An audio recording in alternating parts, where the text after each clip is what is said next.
The burn was over there. When we first met these Bloomington neighbors earlier this month, they were frustrated and concerned about the fire training burn right across the street that sent ash and debris flying into their yards, driveways, and gardens. Not necessarily upset with the mess, but what might be in it.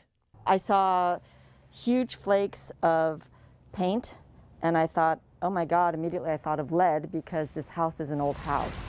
And that's when I decided to run to the paint store and grab a 3M lead test kit and start testing some of the chips. The color pink, yes, indicates toxic levels of lead. See that right there?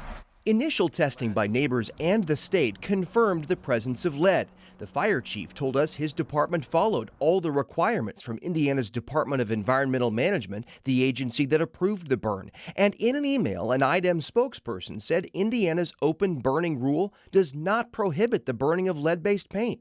That shocks me. That truly does. I mean, as a resident of Bloomington, we can't even burn leaves in our garden. But now, weeks later, additional test results from a company hired by the city show levels not as bad as neighbors had feared.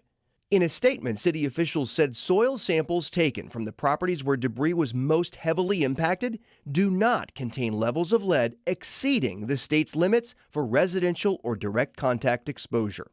In fact, none of the samples tested from more than 100 properties exceeded 200 parts per million for lead. Action is only required if lead levels are over 400 parts per million. The city also took blood samples from firefighters just to make sure they didn't have elevated lead levels. And the city's also offering tests for any neighbors who want that as well. It is now 6:06.